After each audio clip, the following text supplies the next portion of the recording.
Welcome competitive aspirants, welcome to Ravi's GK channel. ఈ వీడియోలో మరొక లేటెస్ట్ కరెంట్ అఫైర్, చాలా ఇంపార్టెంట్ అయిన కరెంట్ అఫైర్. ఎవరు దీన్ని చూడరు, ఫోకస్ చేయరు. ఎగ్జామ్లో వచ్చిన తర్వాత చాలా ఇలాంటి క్వశ్చన్స్ కూడా వస్తాయా అనేటువంటి ఒక ఫీల్ అనేది కలుగుతుంది. కాబట్టి మనం దీన్ని డిస్కస్ చేద్దాం. చాలా చాలా ఇంపార్టెంట్ అయినటువంటి అంశం ఇది. అది ఏమిటి అనేది అంటే ఒక నేషనల్ రిలేటెడ్ కరెంట్ అఫైర్ని ఇప్పుడు మనం చూద్దాం.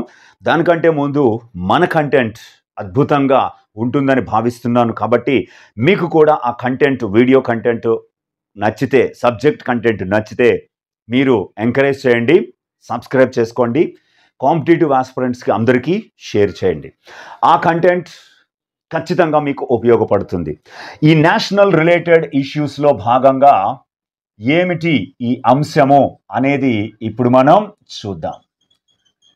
జాతీయ కరెంట్ అఫైర్, జాతీయ స్థాయి కరెంట్ అఫైర్ ఇది. రవీంద్రనాథ్ ఠాగూర్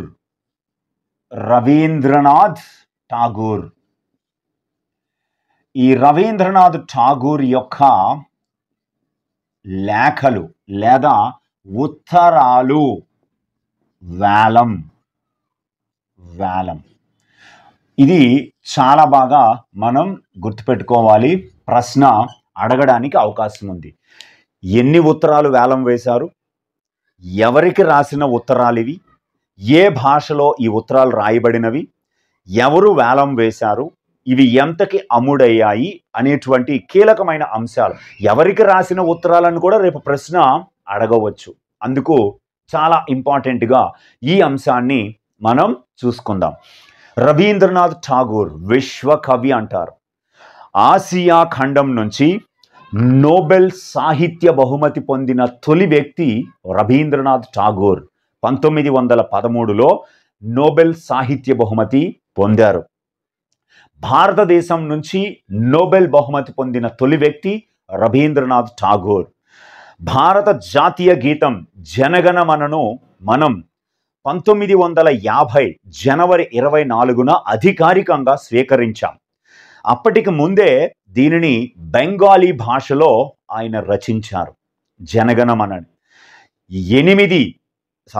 5 చరణాలలో దాన్ని బెంగాలీ భాషలో రాస్తే ఆ 5 చరణాలలో మొదటి 8 లైన్లను మనం జాతీయ గీతంగా తీసుకున్నాం.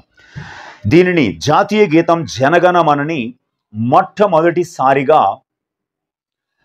1911 డిసెంబర్ 27వ తేదీన కలకత్తాలో జరిగినటువంటి అఖిల భారత కాంగ్రెస్ సమావేశాల్లో తొలిసారిగా ఆ జనగణమనని ఆలపించారు. సరళాదేవి చౌదరాణి అనే ఒక అమ్మాయి, రవీంద్రనాథ్ ఠాగూర్ మేనకోడలు, మొట్టమొదటిసారిగా ఈ జాతీయ గీతాన్ని ఆలపించారు. అలాగే ఆ 1911 డిసెంబర్ 27న పాడితే 1912లో తత్వబోధిని అనే పత్రికలో మొదటిసారిగా జాతీయ గీతంగా మనం తీసుకున్న జనగణమనని పత్రికలో ప్రచురించడం జరిగింది, భాగ్య విధాత అన్న పేరుతో. ఆ తర్వాత 1919లో రవీంద్రనాథ్ ఠాగూర్ దక్షిణ భారతదేశ పర్యటనకి వచ్చి బెంగళూరుని సందర్శించి రోడ్డు మార్గంలో మన ఆంధ్రప్రదేశ్లో రిషి వ్యాలీ స్కూల్ని సందర్శించడానికి, చిత్తూరు జిల్లాలో ఉన్న రిషి వ్యాలీ స్కూల్ని సందర్శించడానికి వస్తూ మధ్యలో మదనపల్లెలో ఆగి అక్కడ అనీబ్ సెంటి గారు స్థాపించిన బీటీ కాలేజ్లో స్టే చేసి ఆ కాలేజీ ప్రిన్సిపల్ మార్గరెట్ కజిన్స్ ఆమె భర్తతో కలిసి ఈ జాతీయ గీతం జనగణమన యొక్క ఆంగ్ల అనువాదాన్ని, ఇంగ్లీష్ ట్రాన్స్లేషన్ని అక్కడే రవీంద్రనాథ్ ఠాగూర్ చేశారు. రేపు ప్రశ్న వస్తుంది, జాతీయ గీతం జనగణమనని ఇంగ్లీష్లోకి అనువదించింది ఎవరు అని అడిగితే రవీంద్రనాథ్ ఠాగూర్. ఎక్కడ అనువదించారంటే మదనపల్లె, ఉమ్మడి చిత్తూరు జిల్లా, ఇప్పుడైతే అన్నమయ్య జిల్లాలో ఉంది మదనపల్లె. అక్కడే మనకి హార్స్లీ హిల్స్ ఉన్నాయి. ఆ మదనపల్లినే ఆంధ్ర ఊటీ అని అంటారు. ఆంధ్ర ఊటీ. ఆ ఇంగ్లీష్ ట్రాన్స్లేషన్కి the morning song of India అని పేరు పెట్టారు. దాన్ని తొలిసారిగా రవీంద్రనాథ్ ఠాగూరే పాడారు.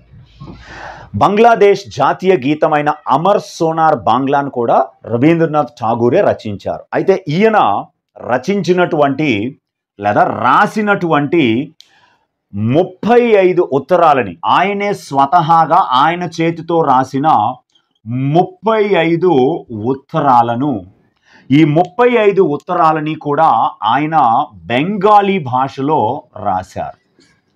బెంగాలీ భాషలో రాసిన ఈ 35 ఉత్తరాలు జూన్ 26, 27 జూన్ 2025 26, 27 తేదీలలో వేలం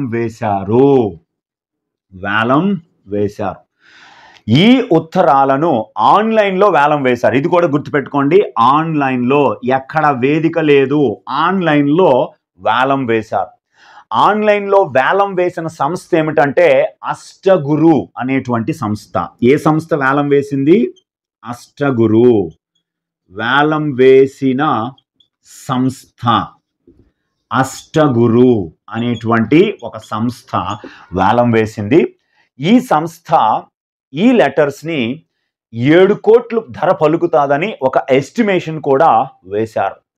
అయితే ఈ 35 ఉత్తరాలని రవీంద్రనాథ్ ఠాగూరు 1927 నుంచి 1936ల మధ్య రచించారు, లాగా రాశారు. రవీంద్రనాథ్ ఠాగూర్ 1927 నుంచి 1936ల మధ్య రచించినటువంటి ఉత్తరాలు ఇవి. ఈ ఉత్తరాలని ఆయన ఎవరికి రాశారు అంటే ధూర్జటి ప్రసాద్ ముఖర్జీకి రాశారు. ధూర్జటి ప్రసాద్ ముఖర్జీ గారికి రాశారు. Very very important. Rabindranath Tagore Dhurjati Prasad ముఖర్జీకి ఈ ఉత్తరాలని బెంగాలీలో రాయటం జరిగింది. అయితే ఈ ఉత్తరాలు ఆ అష్టగురు వెబ్సైట్ ప్రకారము మనం ఈ రోజుకు 27వ తేదీతో పూర్తయింది. 28 జూన్ నాటికి ఆ అష్టగురు వెబ్సైట్ ప్రకారం తీసుకుంటే ఈ 35 ఉత్తరాలు కూడా 5,90,00,000 రూపాయలకి అమ్ముడయ్యాయి. 5,95,00,000 రూపాయలకి అమ్ముడయ్యాయి. చాలా అద్భుతమైనటువంటి అంశం ఇది. యుఎస్ డాలర్స్లో తీసుకుంటే $6,90,215 అమ్ముడైనటువంటి అంశం ఇది. చాలా చాలా ఇంపార్టెంట్. అయితే ఈయన రాసిన ఈ ఉత్తరాలన్నీ కూడా డిఫరెంట్ లెటర్ హెడ్స్తో ఆయన రచించారు. విశ్వభారతి నుంచి, శాంతినికేతన్ నుంచి, అలాగే ఆయనకు ఒక పడవ ఇల్లు ఉండేది. ఆ పడవ ఇల్లు హౌస్ బోట్ అంటారు. ఆ హౌస్ బోట్ రవీంద్రనాథ్ ఠాగూర్ యొక్క పడవ ఇల్లుకి ఏమని పేరు అంటే పద్మ అనేటువంటి పేరుంది. అక్కడ నుంచి కూడా రాశారు ఈ ఉత్తరాలని. అంతేకాకుండా ఆయన చేతితో తయారు చేసినటువంటి ఒక స్కల్ప్చర్, అది ఒక అద్భుతమైన వర్క్. ద హార్ట్ అనేటువంటి ఒక సింబల్, అంటే ఆర్టిన్ షేప్లో ఉన్నటువంటి ఒక సింబల్ని ఆయన చేతితో తయారు చేశారు. దాన్ని కూడా ఈ వేలంలో వేలం వేయడం జరిగింది. ఈ అంశం అయితే చాలా చాలా ఇంపార్టెంట్ అయినటువంటి అంశము. ఖచ్చితంగా గుర్తుపెట్టుకోండి మై డియర్ ఆస్పిరెంట్స్. మరొక వీడియోలో మళ్ళీ కలుసుకుందాం. Thank you.